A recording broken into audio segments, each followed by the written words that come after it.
Hello, hello. I think should be good. How you guys doing? First stream in 2 years for me. I'm rusty, man. I hope everything is working. Samu, maybe a quick I'm sound here. check if you can hear. If we can hear you Hello, too. hello. Can you hear me, guys? I'm Oh, here you're and I'm very ready. quiet for me somehow. To make that louder. Oh, Servus, guys. Servus, feeling. let me check if I can increase this. I On think my it's end? good. I just made you louder for me. The Okay. camera can be a bit down. Discord streaming is also. No, we are not streaming this on Discord actually, just on Twitch. Feels like a comeback.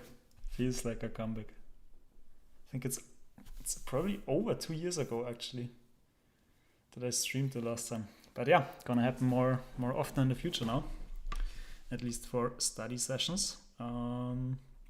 So yeah, a lot more active in the chat already, so I will try to follow up that. YouTube is running as well. Oh, do I need to open that for the chat? Another window, I guess. Pokercode chat. There we go. Where is the chat? Ah, here's the chat. That will be tough.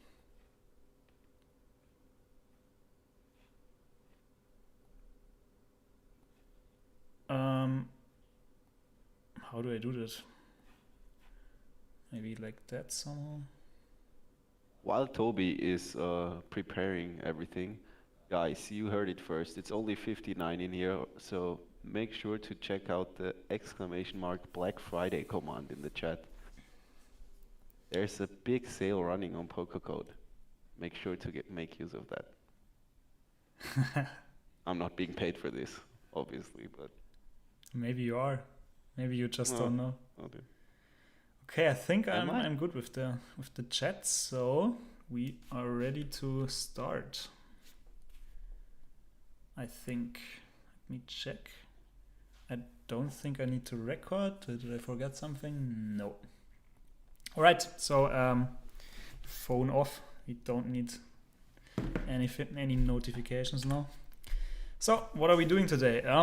Actually, a pretty special review. We are reviewing a tournament of Samu, who is named Going for Gunners on Stars, of course. And he was fortunate enough to bring home a WCOOP trophy. Yeah, quite nice. Sadly, the trophy isn't here, so we can't present it yet. But yeah, I'm looking forward to review this run. I remember it quite a lot because it was, I think, the second last day of WCOOP, and yeah, tough series for me. And then seeing Samu win this one just felt great. So yeah, let's see what he did. And yeah, we're starting today with day 2. So this is the first hand of day 2. I think you said it's 59 left, right? Yeah, 59 left. We're sitting like 23rd in chips Mm-hmm. at this point. Guess I can also change to big blinds. So yeah, we have 62 big blinds, quite deep. It was the $215 WCOOP Sunday warm-up, right? PKO? Correct. And yeah, we're gonna start today with reviewing this day 2 and then do a follow-up session for the final table. So yeah, we will see how far we get. Definitely not to the final table because like from now on it's still 500 hands somehow. So this was very long one. But yeah, if there are questions in the chat, anything, always let us know. Let's start it off, I guess. Go. Queen goes off. I guess first one is easy. Espen already received his trophies. No, I think he received his scoop trophies actually. Pretty sure. Oh. Okay, good ice raise, I think. Always those offsuit low hands are chosen quite a lot. What tournament was it again? The $215 WCOOP Sunday warm-up PKO.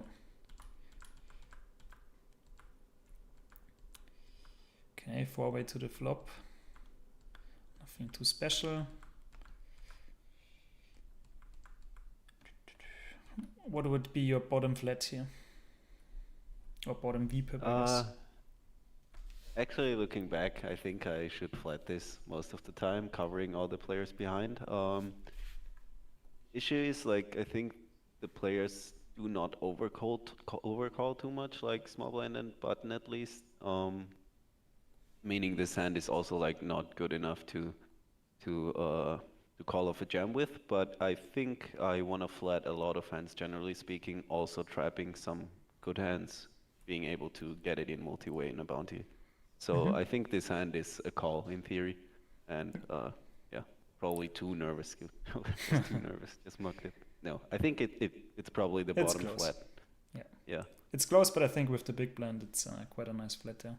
Also, as we can see, his bounty is not too small. It's like 768, and I don't know what the average bounty right now is, obviously, but comparing to the other ones, it seems like not too crazy big, but also not irrelevant. So, Yeah. yes.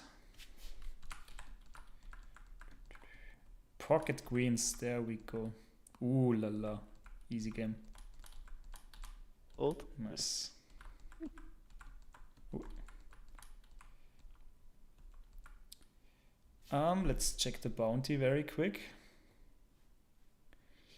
He has a $868 bounty, and there was around 40k first, right? It was 41.8 plus bounties. Okay. Starting stack was 50k. So what would you guys do in the chat? Call or fold? Maybe we can show the chips for this one Sure. for the people. Do you know what start stack was? 50,000. 50,000. Okay, so he has 10 start stacks and a $868 bounty. Call, snap, call, call, call. Okay. Everyone wants to call. What do you think, Samu? Also on the calling side? I think we cannot fold anything we open raise. Okay. Sounds good. So let's win. Oh, deuce! Oh, it could be enough. Maybe. So Yeah. ace, king and hearts. Hiya. So close. That would be fun in-game. To have the board run down without seeing the opponent's hand. You never know. Actually, quite interesting. We checked this today also. Let's maybe also ask the chat, what kind of ASICs are you ISO raising here? Suited and also offsuit ones. Do you think this is an ISO raise, or would you rather go for ace-4 suited, or what's your bottom value ASICs? Hey Greg, how are you doing? Hello. Hello, hola.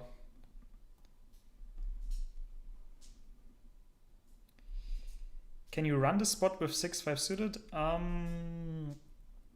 mean, I can try to. The problem is we will not get a perfect solution because we don't know how many players were left. But yeah, I guess I can try to do that. Ace 5x. Okay. So who would ISO raise this one? Ace 4 off. And why? Or why not? When covered, I wouldn't be bluff raising too much. Okay, is it final table? No, it's like around 50 left. So we're gonna start with final reviewing day 2 today, and then we're gonna do a follow-up session for the final table. Maybe I can also get a quick solution up for this. I was already looking a little bit on the side as well, but okay. So we let the people guess first, right? Let's get some opinions in.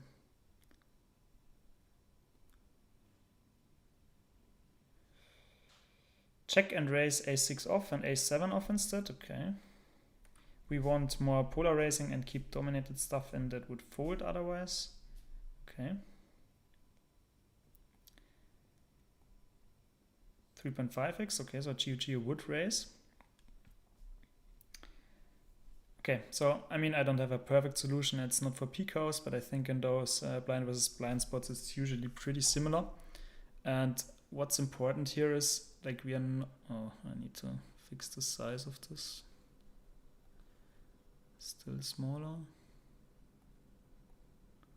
Stream Pro, not. So what you can see, this actually looks very similar to GPV. Like a bit different, but not a lot. And it's 18% field left.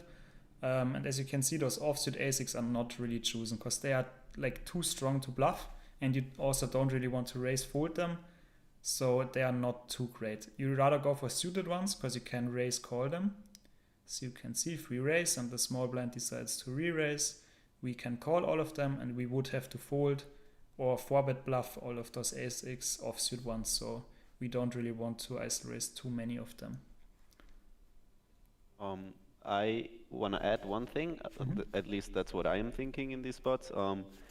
Whenever I'm being covered in that spot, and we're still like pretty deep, like 50 big blinds or something, because of the fact that we are covered, we're going post flop more often than in a non-PKO, meaning I want to decrease a little bit the frequencies of my trash hands and increase the frequencies of hands like queen 10 off, queen 9 off, queen 8 off, these hands that like not by big margin, but just a little bit, because I don't want to play 10 deuce off post flop against a range that often calls, and we go post flop too a lot. So I think that's also what's true in theory, I think, for a little bit at least, but it's gonna look pretty similar to what you just showed.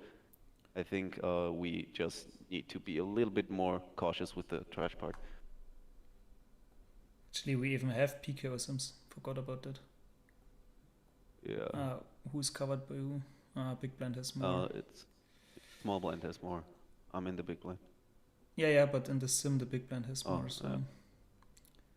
I mean, I guess we can go for the 30. Maybe actually use this one. Yeah, I mean, as you can see, like those combos decrease quite a lot. So Samu looks to be on point here, and also those offsuit broadways are chosen a bit more often. So yeah, I think pretty good addition here. All right, let's go on. Let's get some hands in. Samu found the check back. Nice. Call seems standard. I guess we have to call again. Ace high, some showdown. We have a straight draw. We have an overcard. And now pray here something like queen 9. Unlucky. Off topic, is that a Lakers jersey? Yes, it is. I actually gifted him to his birthday 1 week ago. Number 23 from Akron, Ohio, LeBron James. LeBron James.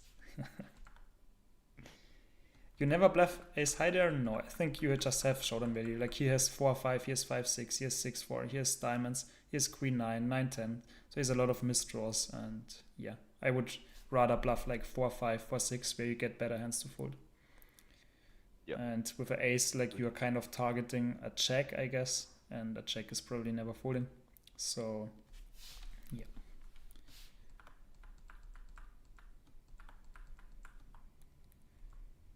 Interesting. What's your reasons here for the limp? This guy in the small blind, I hope he's not in the chat, didn't seem to be that great of a player, punishing me here. So I thought I think I can get away with limping here quite a bit. I think. Hey, that's me. I think in a spot where the small blind covers us and the big blind is super short, we do have at a stack size, especially where the small blind can rejam, I think we want to have a limping range. That spot specifically, probably not in theory, I want to say, but I want to force the big blind into the hand and play hands and play for the bounty. So yeah, I'm in the streets, probably exploiting here. So I think it can be good if you don't think the small blind's going to do anything crazy. Yeah. I mean, I think it can't be too bad to go one pip wider here. Like jack 8 off seems a pretty usual repip here. Yeah. So yes. Okay, 1 BBC bet, call jam. Okay, that's actually very interesting spot. Yeah. So the thing is, big blind shouldn't really have an ace, right? Every ace should jam preflop. So I agree. The only thing what he can really jam here is a flush draw, a straight draw, or a check for value. which Hmm. seems unlikely, and we would also most likely be chopping because queen check, king check would also jam preflop. Um, so I think if the small blind would have folded, I would definitely call. So now we just need to think about the small blind. What could he have? Does he have a6? Um, I think he can definitely have a6. It doesn't seem too crazy. Um, tough. Hmm. Yeah, it's a tricky one. I also have like a 7 of hearts. I don't know in which direction this helps or not. I'm not too sure. I think this is a very close spot, but I'm also thinking like, is small blind ever folding a better hand if I call? I'm not sure. Yeah, So, it's. I also thought about it. Like if he has something like ace deuce off, it's can we see the bounty again? Somebody sure. asked in the chat for this guy. So the big blind has 768 and similar for no. Oh, it's in seats. I did wrong earlier. Rodrigo is the He has a $400 $400 bounty. bounty, so not that big actually. Uh-huh. Um, yeah, I mean, I Yeah. don't really know that spot. It's obviously tough because I probably never played this. I do think that the 7 in hearts is important here because we just have more equity against ace from the small blind. But Hmm. I mean, yeah, I mean, Greg says in the chat that's kind of for what you get when you limp this pre-flop. But Yeah. I think it's close. I think like yeah, having this guy having a small bounty with the small blind behind, I lean towards folding, but I think, yeah, oh, perfect. I called. yeah. Fold? I mean, I don't really know. I guess we would have to solve that with I don't know, like equity something or whatever. I mean, it's, But yeah. it's The tough thing to is, say I'm what the doing small blind really is. well against the big blind, but the small blind is just the big problem here.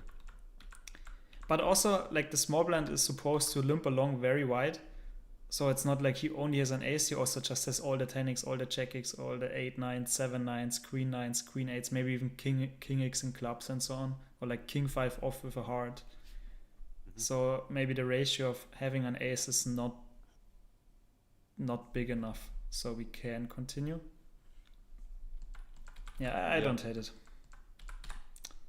But I mean, on the other side, we also have to beat the big blind, and he just always has a straight draw or a flush draw, so we are not far ahead.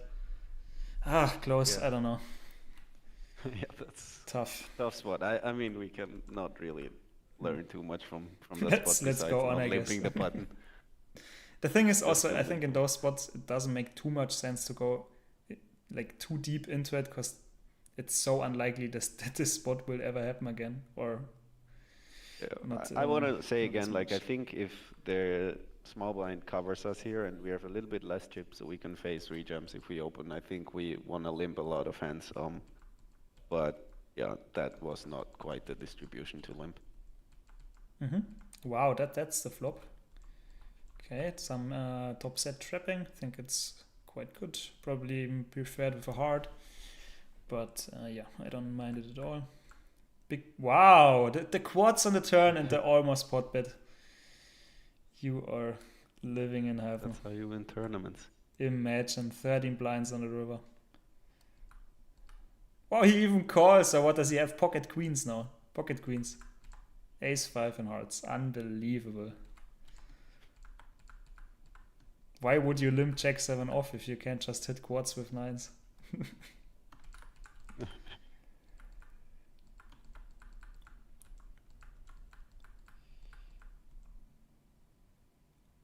Um, Um, maybe, yeah. Maybe you can explain your thoughts here. yeah, that's something I experiment a lot with. Like it's I'm not sure how good this is if I say this on stream, but I think that's a spot where in limp pots people face this big bet very rarely. I think it's more on boards where like a 10-eye board, a 9-eye board, that we have those in theory.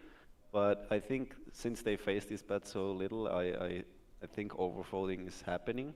I think they they might start folding like a 7 without added equity and stuff like that. So I yeah, that's just I don't have like any data on this, but I think it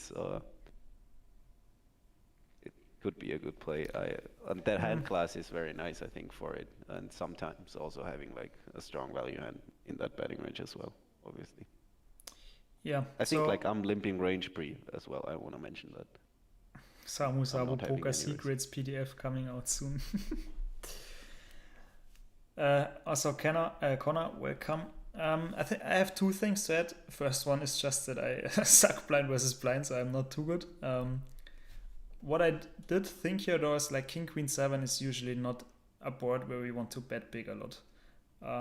So I would just have gone for the smaller sizing a lot. What you see though is like there is some very big betting going on, and 10 deuce with hearts seems quite a good one.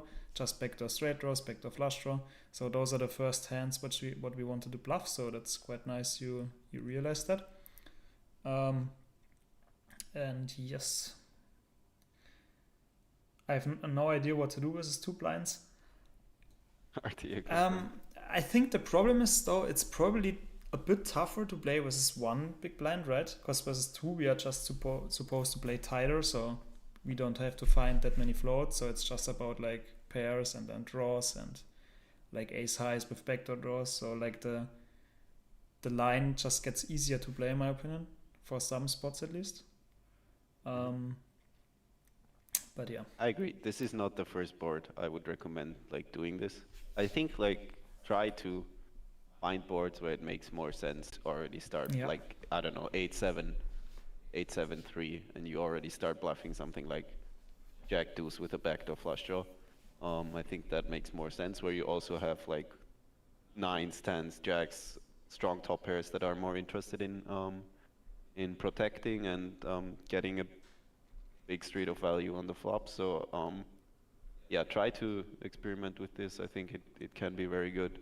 I feel like people fold a lot against the big bet on the flop in limp pots. All right, on the turn I think it's quite easy. We just have to give up. We don't have a spade, we don't have any draw. We block some of his first folds with the 10 and hearts, so yep.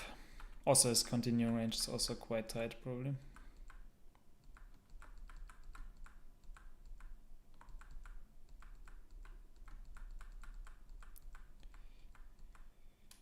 Okay, checkbacks on this board are always very interesting because I feel like most players just see bet their bad hands, so it's kind of always medium showdown value, so like a 8, like king 8, ace 8, or like 10-6 suited, or 9s or 7s.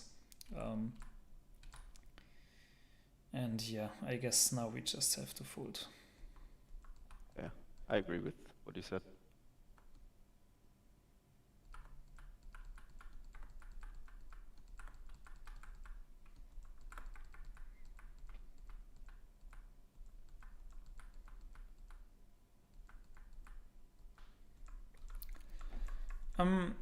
I think I like the chalk flag back, the flop check back, especially with the spade. On the turn, I think it gets quite interesting because he like has a lot of 4x, 7x, 2-6 flush draws, 5-6 and draws and so on. So I would already consider value betting now. On the river, I'm a bit unsure because with this sizing, like we are only targeting a 7, and I don't even know if a 7 calls that sizing because it's just super tough to have a bluff here, which checks twice and now bets the river. So I would probably go for B50 as biggest sizing here, and yeah. I like it. I would also probably. I like B50. I think one thing to mention is he should have like 8s through like 10s at least in range, I think. Sometimes. Like 8s, 9s for sure. So, yeah, that's a good point. And I also think they don't bet too often for the same reason you mentioned on the Jack 10 board, right? Like the hand before. I am most of the time holding one of these hands, like queens, and so very showdown driven range, meaning they probably are not incentivized to put in too many chips themselves, which like, yeah, but I still think like half pot is better than this. All right, so Henny has two questions. First one is why Fedor never wears the orange Pokercode jersey, but I have no clue if he does, to be honest. but I cannot imagine that it's because of the GG sponsorship, because he's wearing Pokercode stuff quite a lot. But yeah, maybe just ask him in the next session. He also has a Twitch study session actually coming up, pretty sure, on Friday, I think. And then he asked, what is the reason for not c-betting range on a flop? I think with ICM, checking back hands like this is like kind of usual, because you just need a bit more equity, and with queens you don't really want to get check raised and so on. So I like it, actually. And we're also covered, and it's a PKO. That's also something to consider. Very good question, by the way. The one with Fedor's jersey. Maybe I can wear it next time, and then we are good.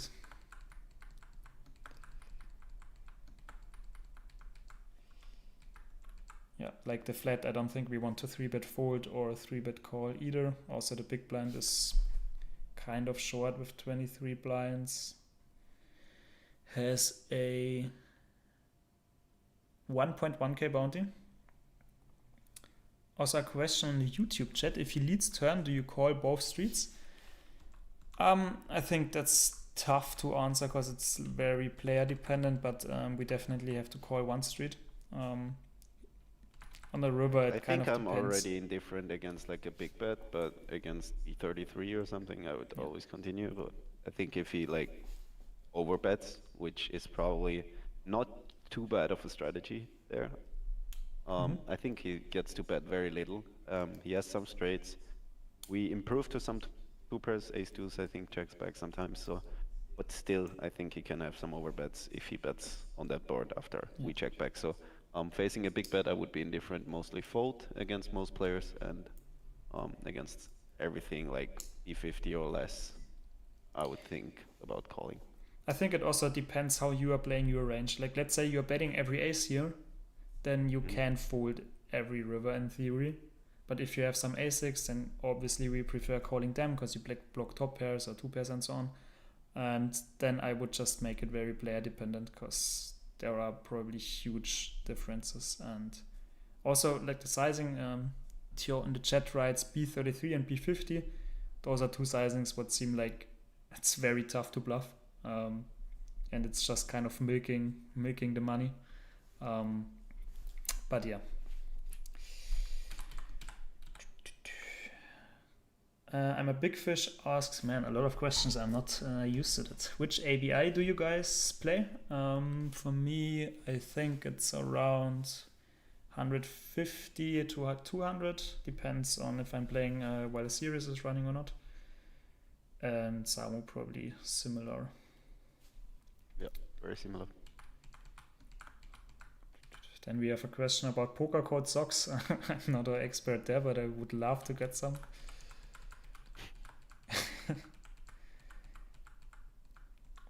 Yeah, I think with a spade we would have to continue without. It's tough, especially being the sandwich. And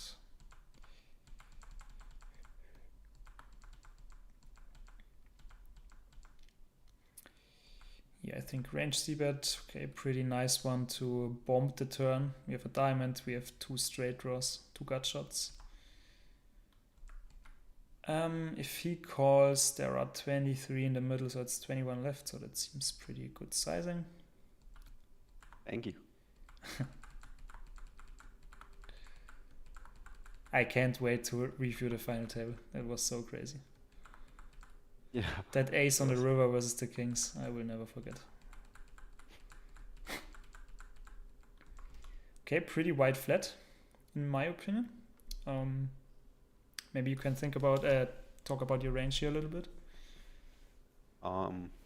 Yeah, varies. And like probably this like my bottom, but I would always call this, I think, covering everybody and playing in position. I also don't know if I had any reads on this guy. It's pretty hard to recall, but yeah, sometimes I do have reads on people and then I expand or like also play less hands against them. But in this case, I think it's a nice hand to call with, covering everybody, and yeah, I would say it's my bottom, but I would have called pure.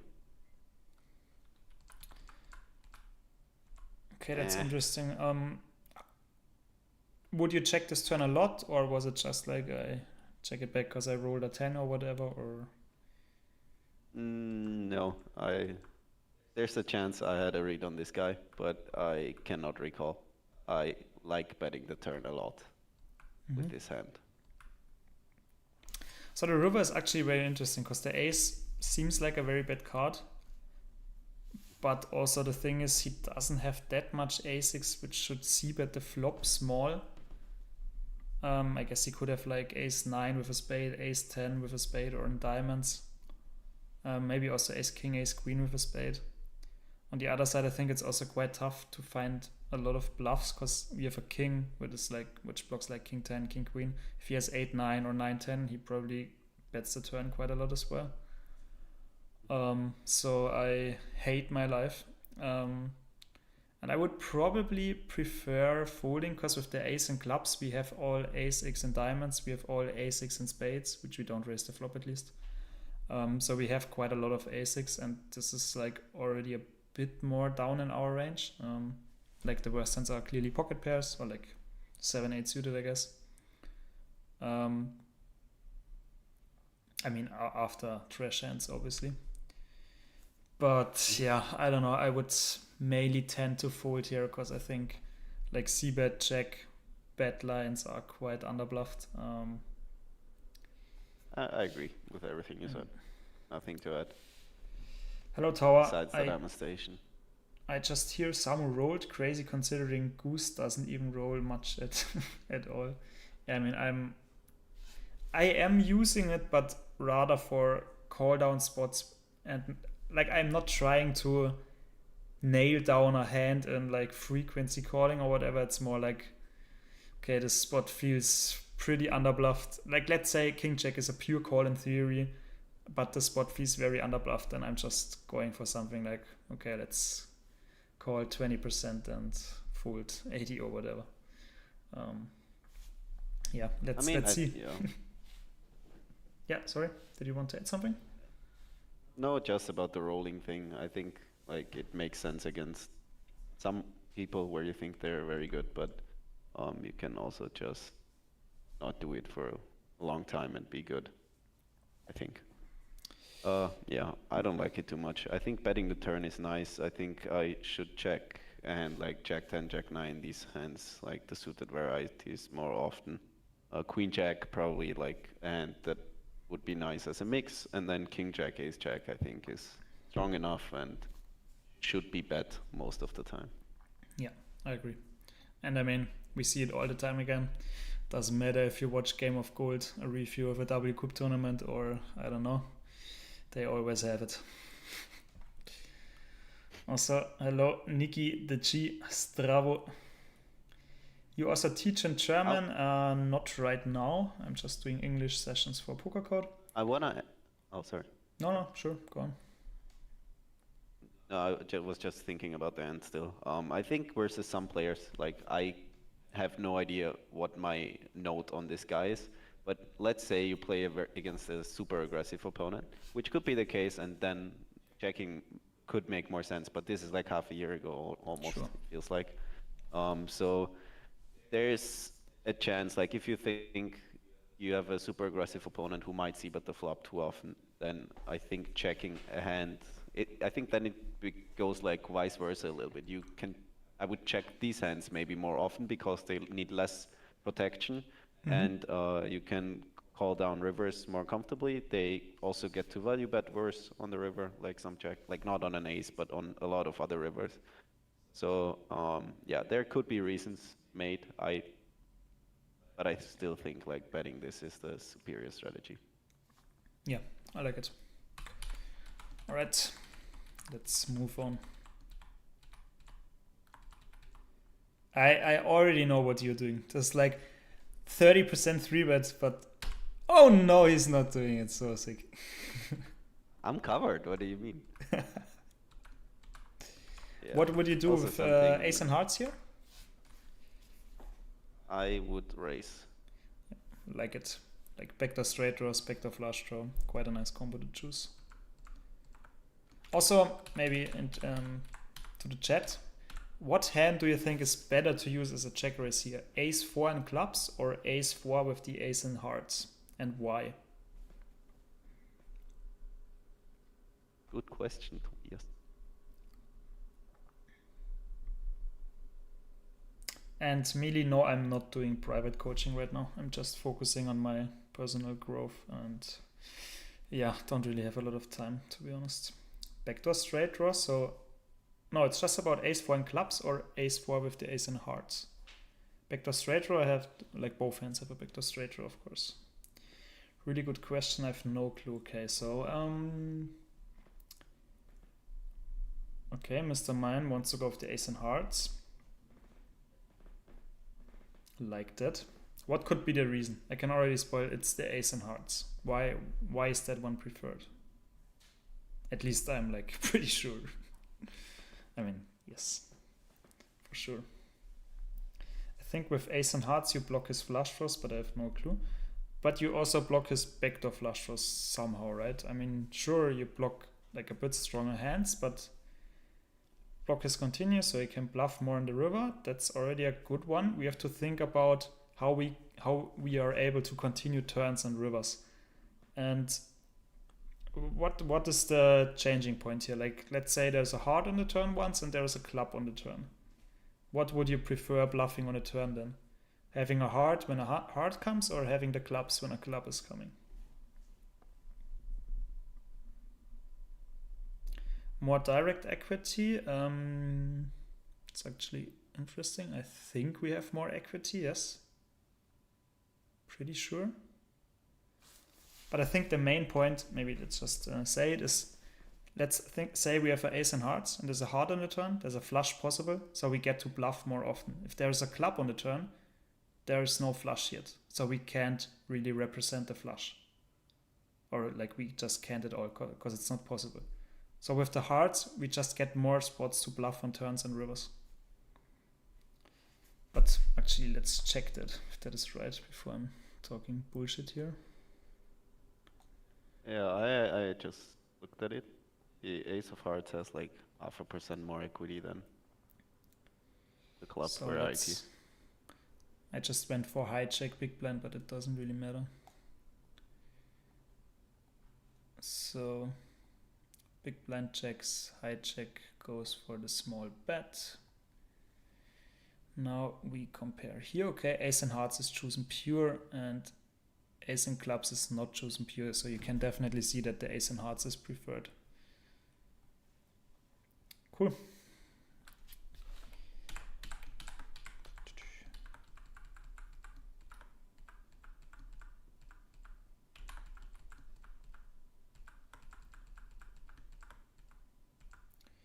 Do you guys travel to WCOOP Paradise? Samu does, I do not. Because I already know that Samu is gonna win the 25k, so minus a You V can for have me. a sweat.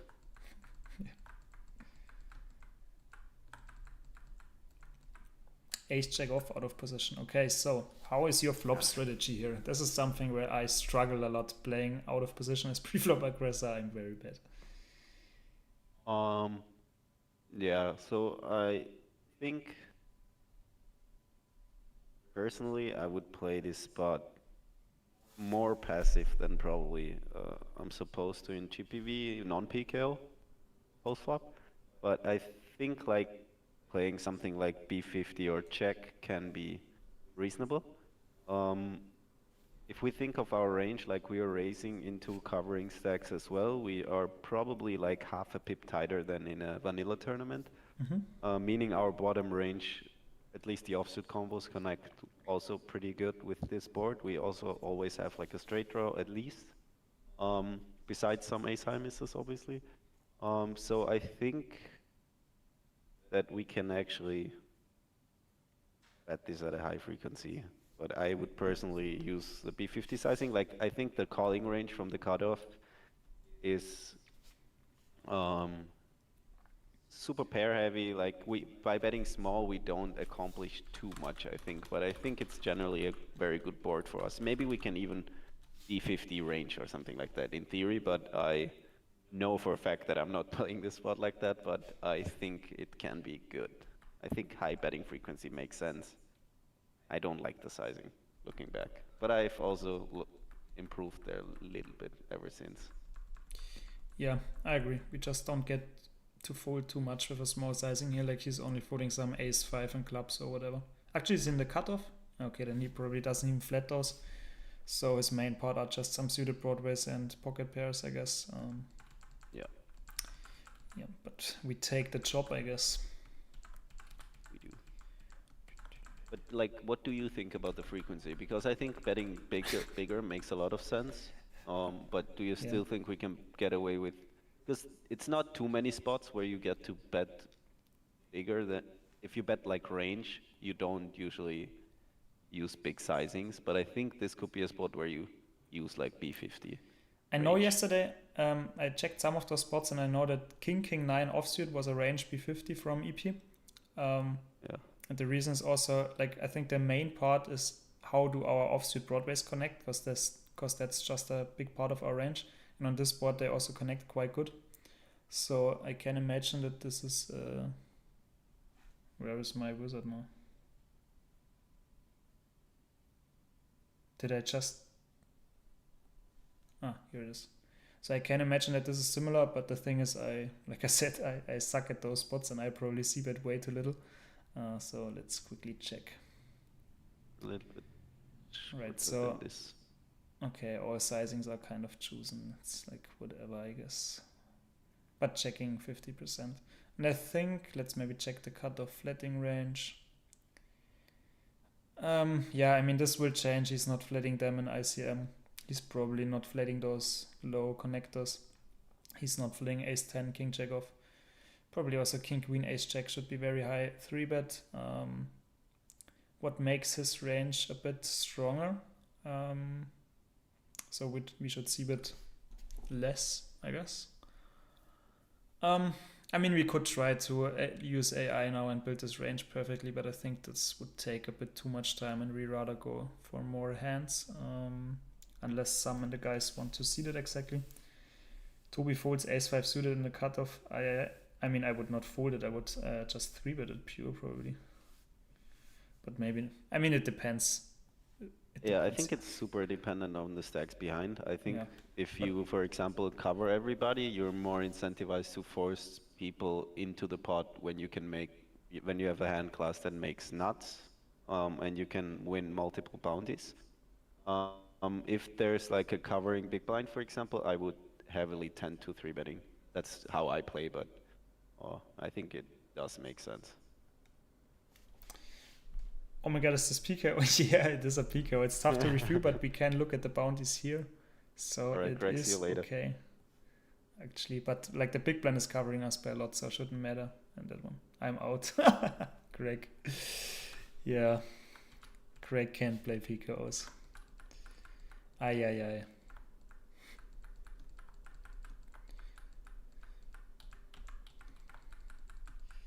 Where are the aces?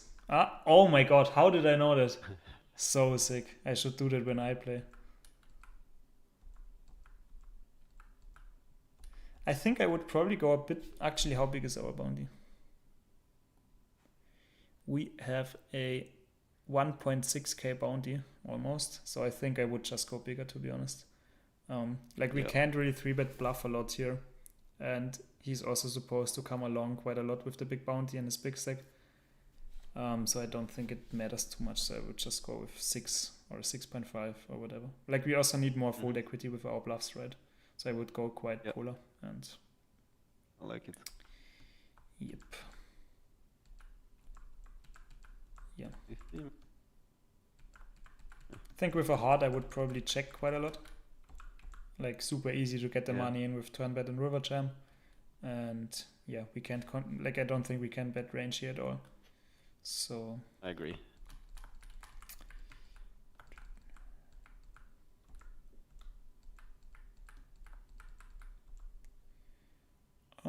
Yeah, being covered by the button and the big blind, I think I would also fold. If we cover the button and big blind, I would probably raise. Oh, pretty sure. Raise. Pocket jacks. Yeah, like the flat. Yeah, I think with like 25 blinds, I would probably 3-bet a lot. With 29, I would mainly flat this. Also, something I like. I'm not sure if I'm overweighting this. I think if the under the gun player covers the big blind, the range changes a little bit, and I'm more incentivized to 3-bet then. Here, he's also racing into a covering stack, and into multiple covering stacks. So, yeah, that also makes me flat more often. Yeah. I have to say I don't really like the sizing. The thing is, we are just playing 4-way. Also, the small blind is mainly flatting pocket pairs, which have 5, 7s, and 9s pure probably. Big blind has 8, 6 suited, so we're just playing 4-way. Like everyone has equity, so we just want to size down quite a lot.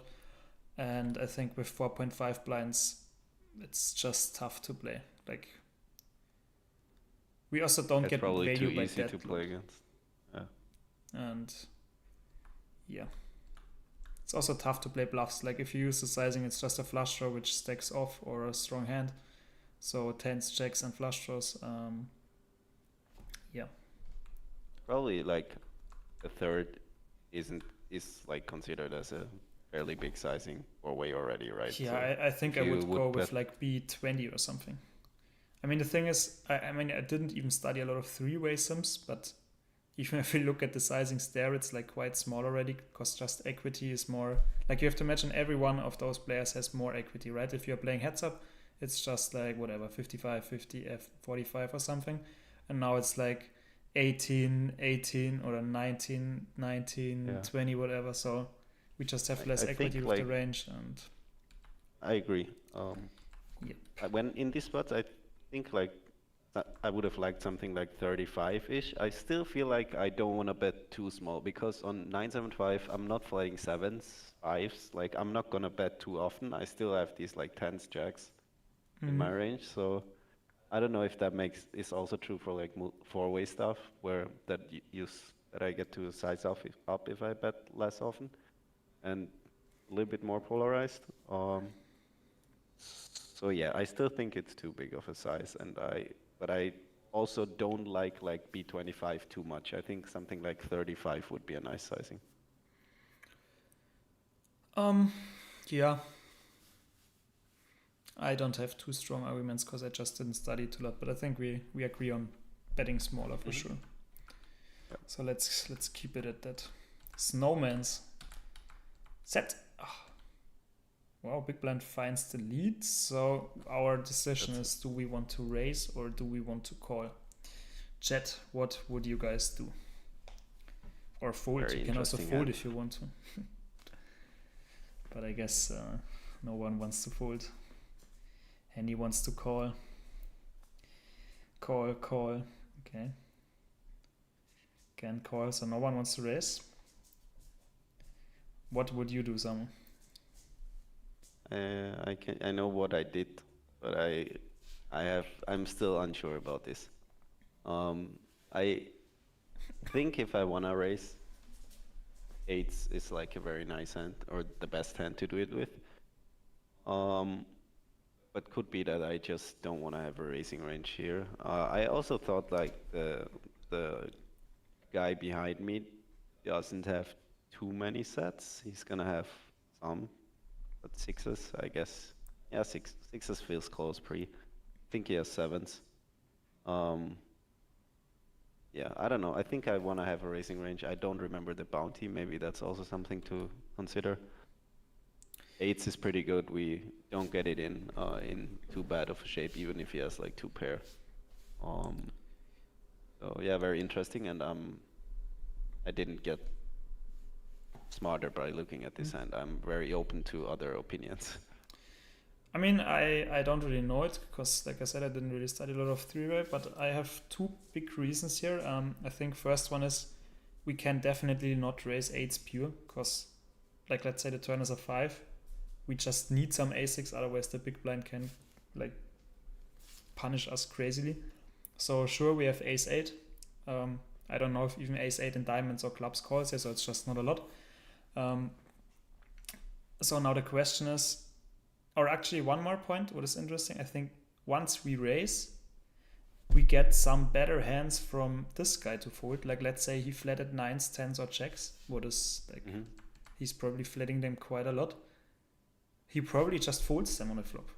Or I would fold. If I have 9s, 10s, checks in the shoes, I would fold. So this kind of goes into a direction where we just get better hands to fold and then get it in against him, against hands which have a lot of equity though. But I would probably rather raise 8s with hearts, because I think it's just better to choose the ones which have a bit more equity against the strong hands. So let's say he has 2 pairs, or even flop the straight 8s and with a heart just have more equity. But yeah, very, very interesting. I would love to solve some of those. Yeah, Greg also writes raise 8s with a heart. I liked it, yeah. Maybe we can do that, but I have to learn how to use the solver and all that stuff. Yeah, we can do that.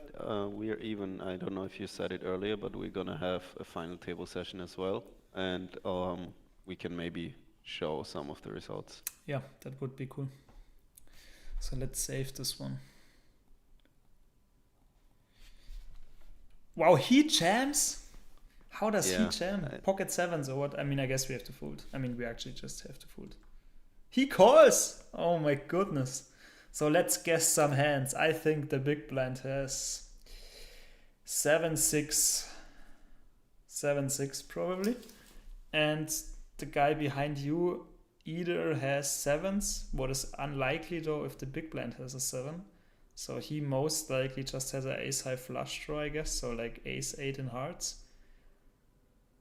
That's also very interesting how this guy is supposed to play his range. Because he's a PKO, he covers everybody. I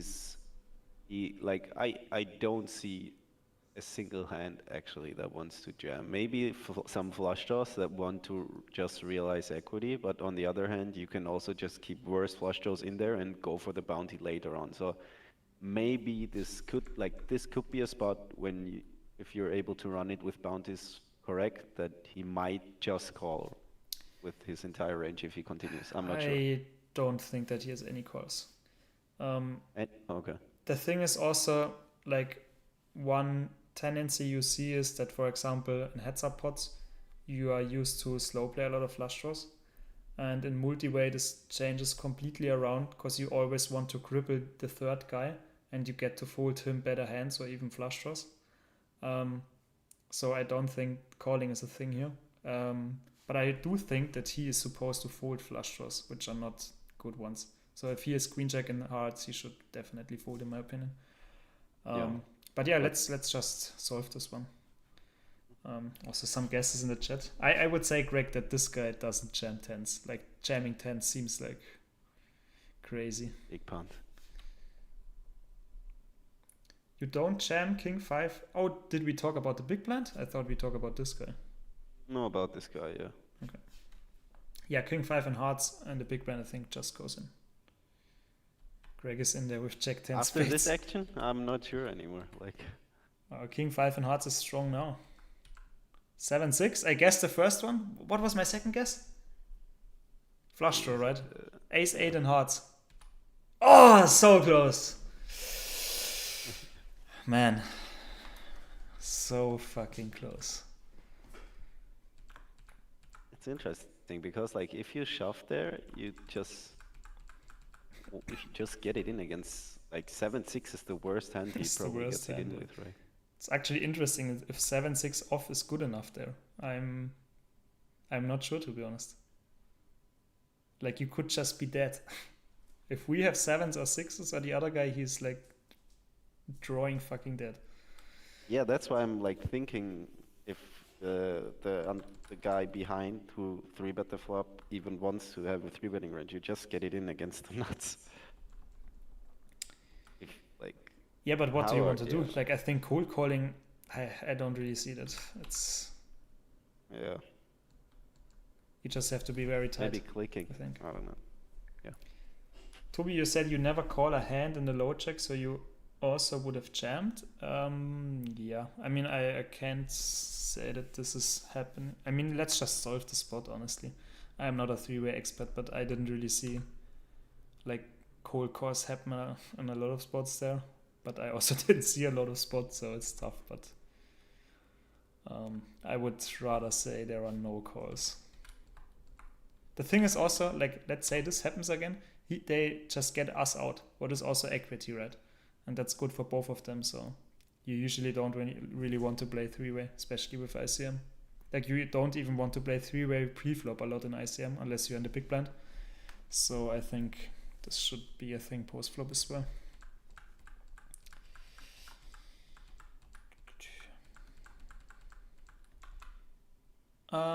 Chippy V bottom, but we are covered by all 4 stacks behind, so I like the fold, just being a bit tighter.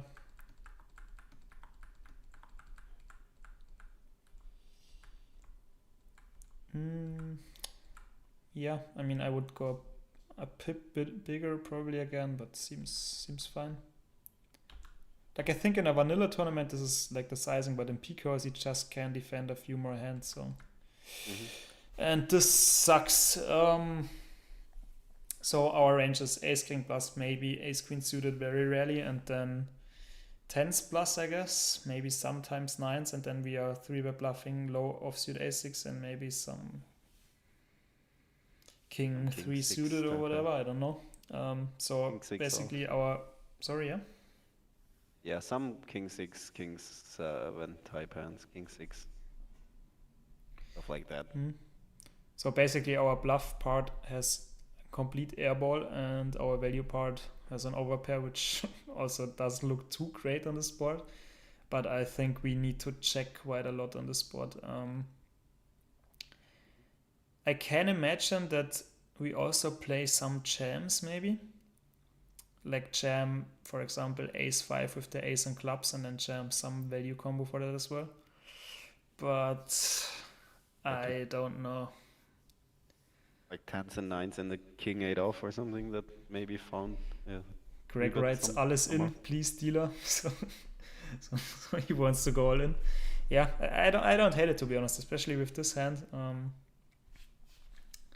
Like betting 5 bigs or something doesn't really accomplish anything. We don't want to bet a bluff 5 blinds with ace 3 off, and we also don't really want to bet a value hand. 40. What does he have? Oh my god, what does he have? Okay, so we have to win, so he has 9s. Jacks, okay, good for us.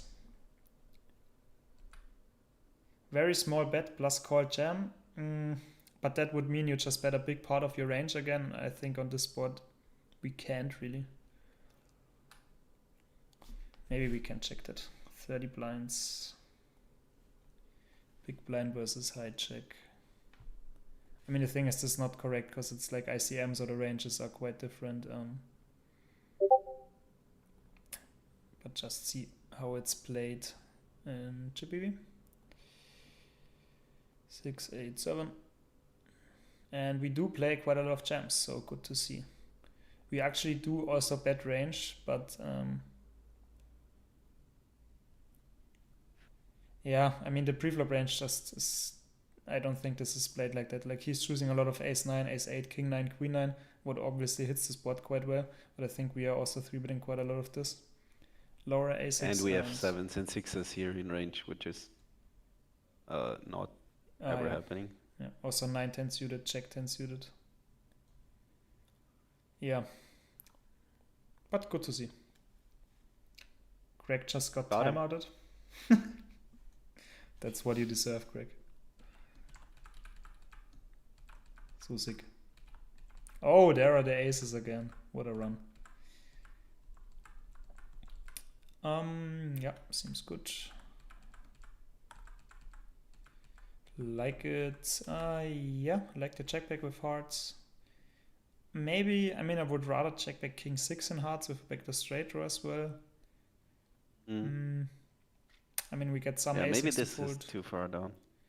Yeah. Could be, yeah. Like king 8, king 9, king 6 seem good to check. Maybe this one is betting. No fold.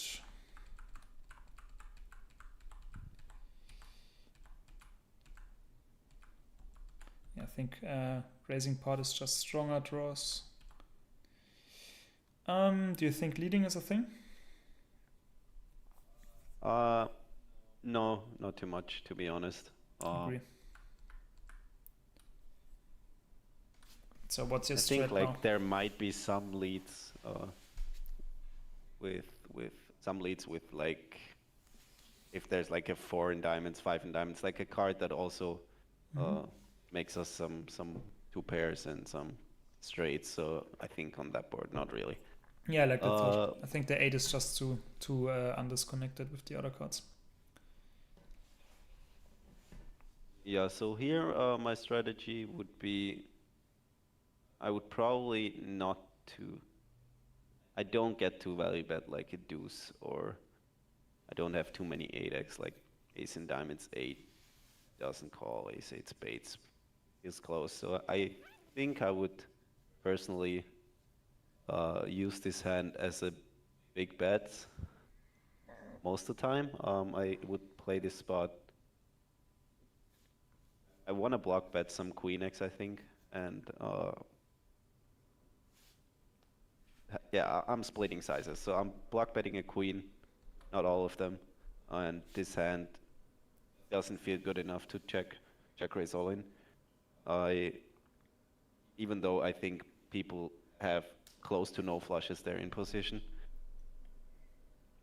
But he could have a hand like pocket queens that c-bets flop and then checks back turn on the flush completer. So I think betting this hand big is the best play in my opinion, but yeah. Yeah, I like splitting ranges here. We have like some queen x which wants to bet maybe smaller, maybe even some 3x but we can mix them. But this hand is clearly good enough to go pretty big. I would probably even go a bit bigger. If I think about my bluffs, so ace 4, ace 5 with a diamond, or just ace and diamonds in general, I guess. And I want to get a queen to fold, or like jacks or something. It feels like I want to size up a bit. And the indifferent point is just like B125 or B150 or whatever. But yeah, I don't know. With ICM, it's probably not too bad. But I think like it's better. Like in theory, we might even be able to like. I think ace 3 as an exploit, assuming in position has close to no flushes in range. I want to say some players don't have any. Then a 3 is worth this size as well, I guess. So sure. We could have even bigger sizings with flushes. I like it.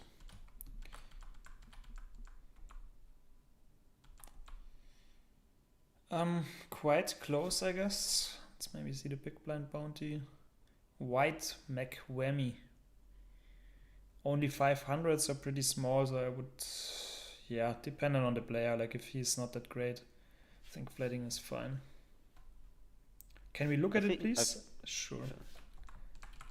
Yeah. Queen deuce 3, 8, 3. Oops. But it's multi-way, right? Yeah, but I think we can also just check a similar spot. So let's go for low jack raise. Big, oh no, not button call. Big blind, no, not small blind call. Big blind call. I mean, the thing is, in that sim, we will probably raise 9-6 also frequency. Wait. Because the 6 is connecting to the deuce and 3, so we can make a straight. But yeah, mainly calling. 8 on a turn, I don't think we have leads. Okay, so 3%, but we can pretty much ignore that. And now the river is a 3. Maybe not this one. But and like in Chippy, we even want to go for some jams, which is 350% pot. And then mainly going for a B150. I mean, he's choosing every sizing here, but I think this kind of shows enough that we want to go bigger with a flush. I think like Hannes asked something, can we induce some bluffs by betting like 10%? I think it's not the first natural spot where it's true, because you don't have too many like second pair type hands that still can get value, because the turn is like a higher card than the low cards from the flop. If it was like queen 8 deuce turn whatever 3, where he might turn some second like third pairs, and you still get to value bet those, I think it's better to have it. Here, since the 3 pairs, I think it's a little bit different. We still have hands like 8s and stuff like that that could potentially be interested in doing that against his pocket 6s that might see bet flop. So yeah, I think it can be a play, but I think for the nutted part of your range, it's more about like you would choose hands that are able to back jam versus thin value races like full houses and nut flushes maybe. So I would not use a hand like trips or a weak flush that is not good enough to back raise all in with as my own strategy in that spot. What's the name of the program? GTO Wizard. Also, Greg just texted me in DM because he got timed out again that he likes overbetting here quite a lot on the river. And yeah, I agree with that. All right. Let's go on. Yeah, I also, if I bet this size, I have a flush more often. If I have the ace of diamonds, I might be all in. You might be all in. I like that. I might be all in with the ace of diamonds. I'm giving away too much stuff here. It makes me feel uncomfortable. That's why I never review my runs. I mean, first of all, there are just too many puns, yeah, I think in those spots we don't want to 4-bet jam ace-5 suited. We would just want to block his value range and have more equity, so we just jam ace-queen, ace-jack suited or whatever, and mug those ace-low suited hands. Maybe like a king-queen sometimes. Sure, yeah. Blocking kings and queens just worth more than d5. Yep. Would be interesting to know how many players are left at this point, but I don't think there's a way to do that, right? no, I don't think so either. Yeah, I would think like in between 25 and 30, something like that. So the spot also interesting, probing turn. I studied that quite a lot the last days. I'm still not that great, but I think in those spots it's like for me it's just about the sizing right now. I think the hand is actually not too perfect because we don't get to bluff too many rivers. But about the sizing in those spots, I think we can't go too big because like there are just too many equity shifting to rivers. So like let's say a big part of our value betting range are like queenix or 2 pairs, and the rivers are 8, a jack, a king, a club, a heart. Equity shifts quite a lot, so we cannot really go for a B150 because we don't want to build too huge of a pot. But I would probably go a bit bigger than this and probably not choose this hand at all because it just feels tough to get a lot of folds. Like if I think about hands he's folding, it's kind of like ace-7 without a flush draw, 6s maybe, and so it's like super tough. So yeah. We have a 6, which doesn't help. Yeah. Wow, he folds. Yeah. So sick. Well played. Well played. Forget about everything I said. It was perfectly played. No. I don't like it too much. I think I would check this most of the time. Yeah, I like it. Thanks for joining, Greg. Have a good evening. But I also think that we can have some big bets there, but I'm not sure. Let's quickly check if my theory is right. Queen 10, 9, 7. Let's just stay at this one.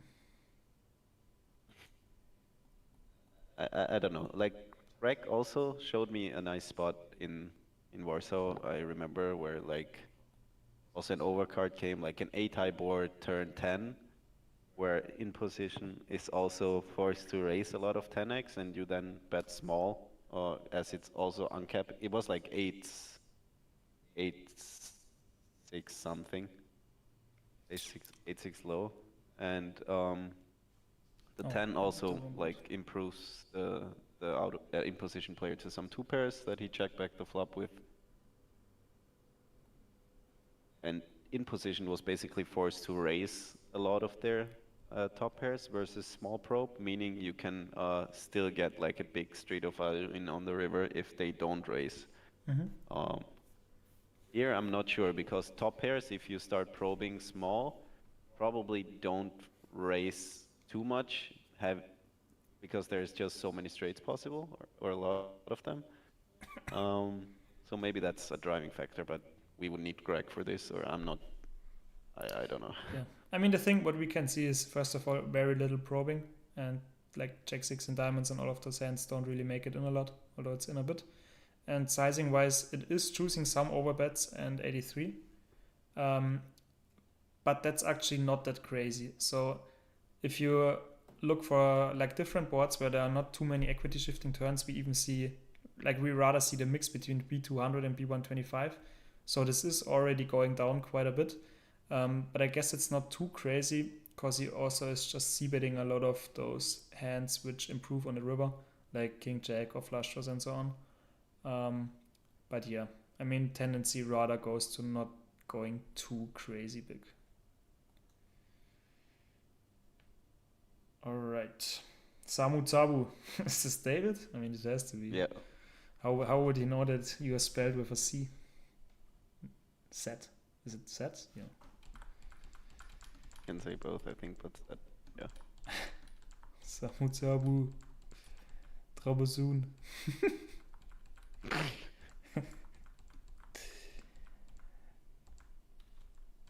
Yeah, I guess we can also 3-bet this, but flatting seems fine. Wow, c-betting 3-9-7, that already seems like a strong hand to me. But yeah, let's continue. Okay, so I guess we are always behind, but we check. And Right? Now we lose. yeah, I mean, we always lose unless he has ace-5 or ace-4 in diamonds, what he can't have, so it needs to be ace-4 or ace-5 in spades.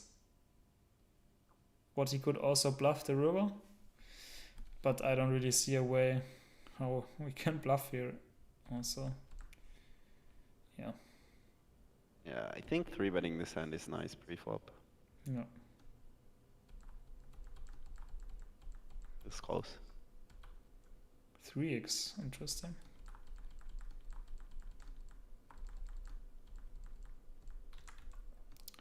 I like to fold. I mean, against the 14 blind opening range, I'm probably just mucking this, and I would continue with the ace and clubs. Yeah. I mean, he doesn't have bluffs like 8s jam, 7s jam, 9s jam, so he just has it. Unless he has like ace 7 in diamonds or whatever, but even against that, we just don't really win a lot. Even the ace and clubs is probably pretty close, especially against this sizing.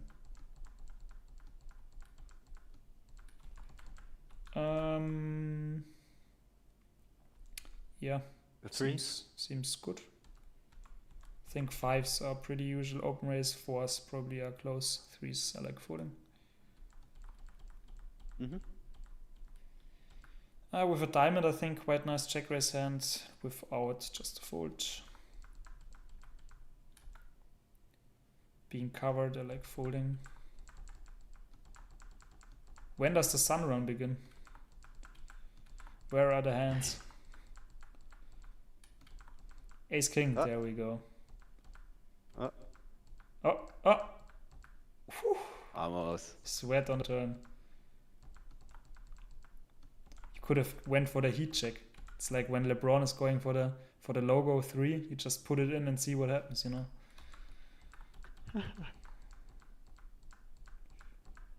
What my ex-girlfriend told me. Oh my god. In which direction are we going now? That seems yeah, like it. I think the 5 is pretty nice. We unblock his bottom raise folding range. Maybe we can size up a bit again, I think just a bit too small maybe. Which girlfriend? Oh, that's sick.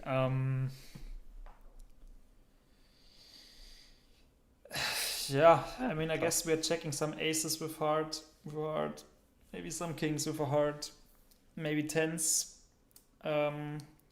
Also feels pretty easy to overbluff, because if we are checking almost all of our I mean, the thing is, maybe ace and hearts just bets the flop.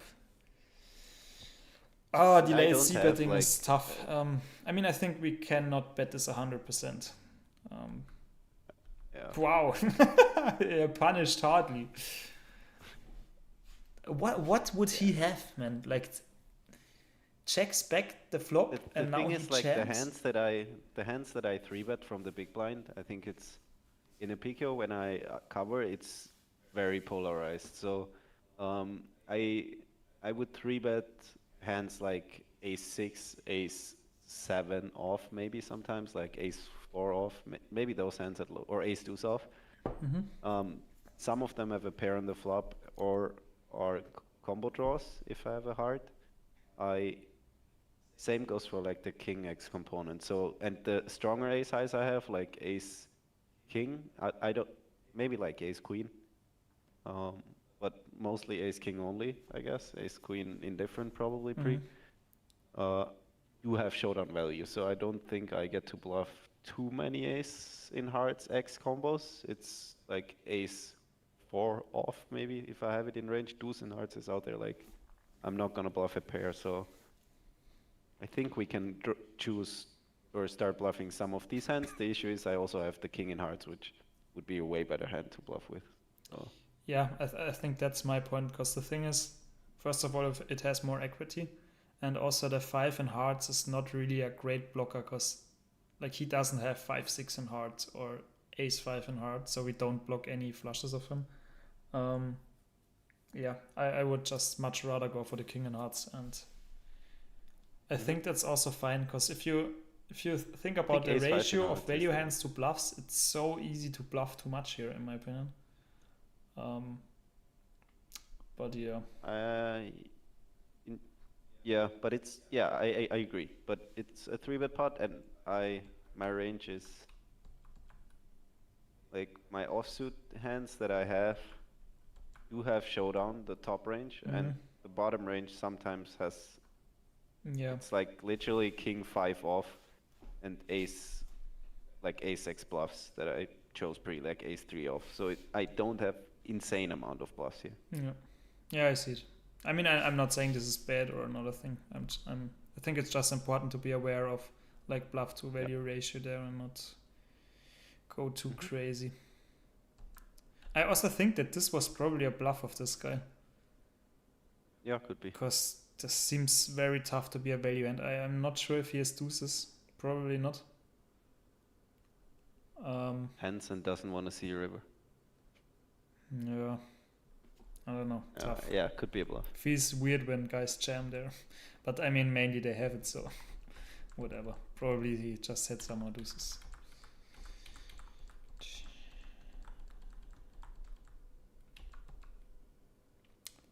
Yeah.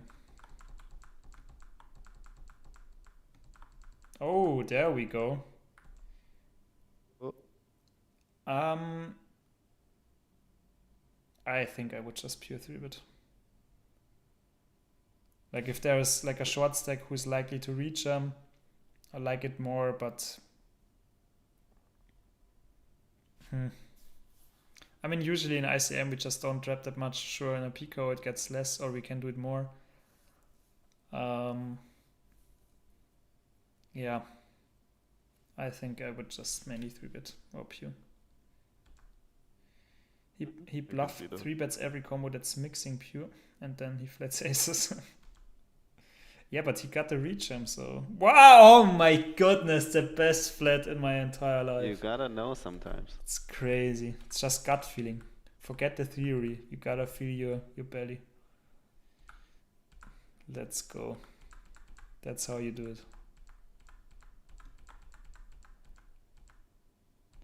And we must be pretty deep already. 12 million?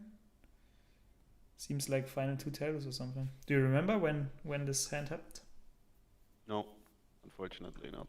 Yeah, I mean, who remembers such a hand where you triple up with aces on the day 2 with 80k first? It's yeah, just a small one. I remember the hand, but I don't remember how many people were left. Hey, Kepalas, nice to see you. What? Did he just open jam? So sick. I would have gambled. Good luck. I mean, the only hand he can jam there is Jack 8. No, just kidding. Can someone clip this? What? Oh, no, please no. Please not.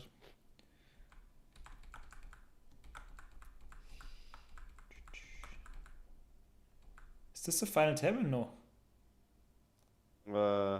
Let me check. So there's I mean, it can't be. Sean. No, it's not. Okay.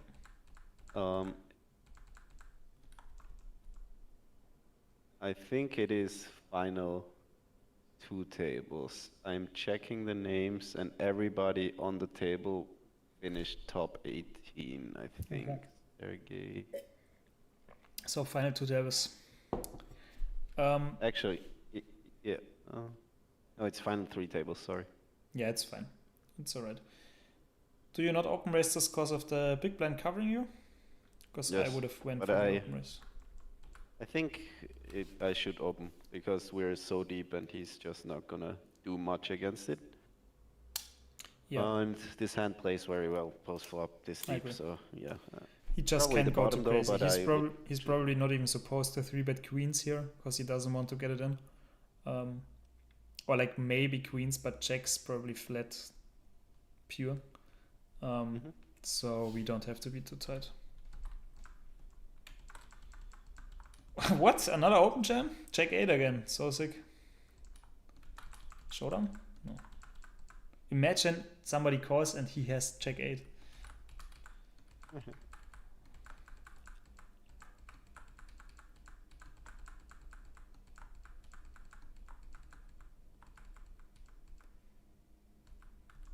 What would you do with Russian friend. ace queen suited? Can we see this the chips? 4.5 mil, a lot of chips. And like he has a 90. 3.5k bounty, what seems to be the highest one on the table. Only call, but hating my life. Yes, Slizo also writes fold and hate myself. I don't know. It's I almost think against always ace king and yeah, against a normal guy I would always fold ace queen suited. Against this guy it's a bit special because he just open jammed 2 or 3 times. But also that probably doesn't make his hand a lot weaker. So I would just call jacks and ace king, I guess. Be very tight. Because the thing is, he's also not jamming king jack suited probably, so yeah, whatever. Now we get ace king and we get a walk. Come on. Boring.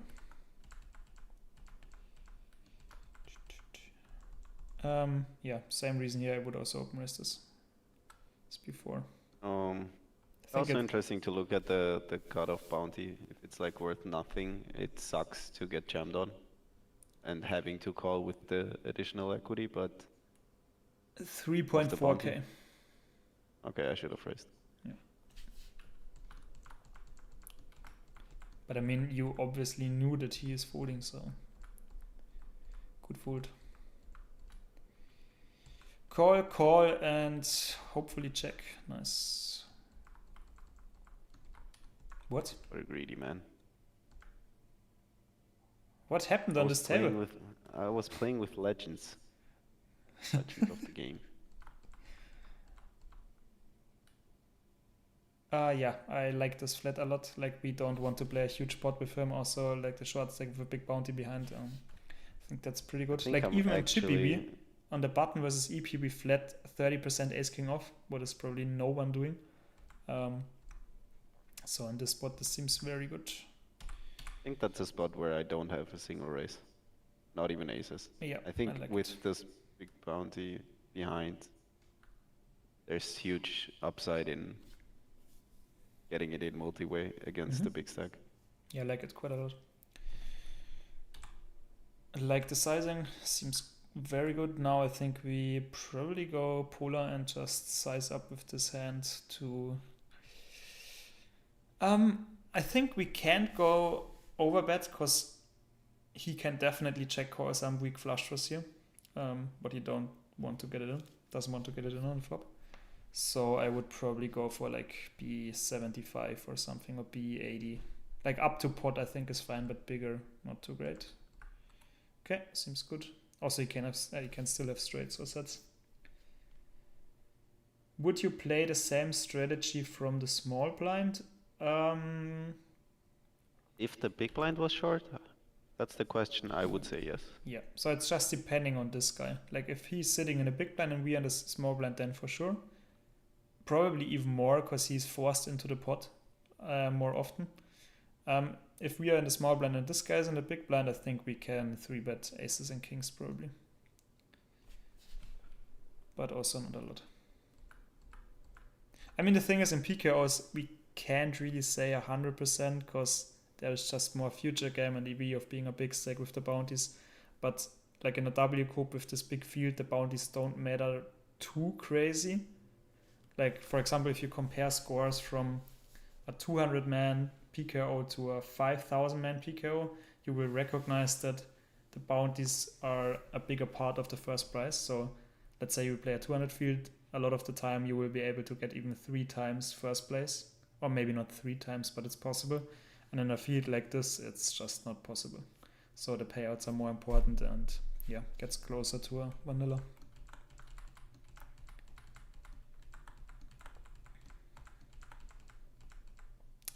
All right, let's do 5 more minutes and then we have 1.5 hours and I think that's quite good. I would probably defend this. I mean, 2.3x is not that great. Yeah. And he's a 3k bounty. Like, I think there's low hands connect quite good. But probably close. Or for sure. Wow, now this guy is 3xing. So he open jams quite a lot and now he's 3xing. What does this mean? I guess he's either very strong or has a hand which he somehow doesn't want to jam, so I don't know. I mean, it's tough to say. I think I would just flat tens here. I don't really want to get it in. Like we probably have a huge post flop edge. I think it's something. It's super important to still know that this is like a complete race. Like I would also not raise too much here, but not too much here because I again want to force the small blind in and make sure the other guy can shove all the worst pairs and stuff like that. If I 3-bet here, he might shove them as well, but there's a chance he folds hands that I do really well against, like suited aces or some hands with just 1 overcard that he might shove if the big bounty and the 5 big blind guy goes all in. Like it. And this already sucks very hard. Like, yeah, it does. I mean, I don't think we can fold yet because he can have 8s and 9s and like A7, I guess. But I mean, something in me already wants to fold. Yeah, but I feel the same. Wow, the big blind also calls. We are fucked. I mean, the big blind, if he has like 2 pair plus, I think he gets it in. Yeah, but he has like pair plus draw every time. Yeah, so he has a lot of equity. Here I was thinking, yeah, I mean, I think it's probably good. Like we deny some equity of him. Like if he has 4-5 in hearts, he could fold. Against him, we probably could lose less if he just calls like checks and we just check down the river. Okay, I take everything back. 10s are the nuts. So sick. I actually like. I usually don't want to credit myself, but I really like this turn bet.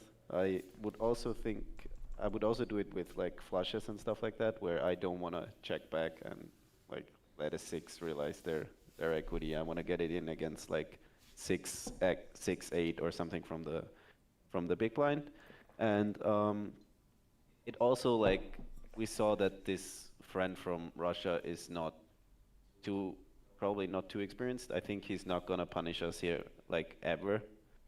So I think this can be a very good bet. Yeah, Exploitative. I agree. I like it a lot. Yeah. Even in theory, maybe like flushes would make sense to bet like that with that SPR, I think. I like it. All right, then let's end it with this one, I think. With a nice hand. Ending with a good hand is always nice. Yeah, So, not too first of many in all, there. Samu, thanks for joining for this first session. It was a pleasure. Thanks for Liked having it a me. lot. And then for you guys, first of all, very good deal right now, $39 per month instead of $119. So if you're not partnered yet, make sure to join, get the content, watch a lot of the videos. Next session, we will do a final table for this tournament. I'm actually not sure if we do it on Twitch again or if it will be a member-only coaching. But yeah, I will prepare a quiz. I will do a lot of HRC sims. We will do maybe even some post-flop hands. So it will be quite nice again. Always like preparing that takes quite a lot of time. But yeah, if a lot of you guys join, I'm happy to do that. So make sure to join this one. It will probably happen in 2 weeks because I will be in Vienna from tomorrow on, so I don't have time to prepare. So yeah, today in 2 weeks or something. Sounds good. And yeah, thanks everyone for joining. I had a lot of fun. And maybe look through the chat very quickly. Thanks, you liked it, lifetime. Yeah, it's actually lifetime access to the masterclass. Looking forward to seeing you in a few days. So who's Conor McGregor? Burrito-Laden wartet schon auf Samu. Konsti. That's Right. Konsti. So sick. Servus, Konsti. Great. See you. Fucking insane, man. All right, guys. Thanks for joining. See you soon. It's also funny. Alright. The Burrito-Laden and we instantly know who it is. All right, guys. See you soon. Have a nice evening. Thanks for joining. Tschüss, ciao.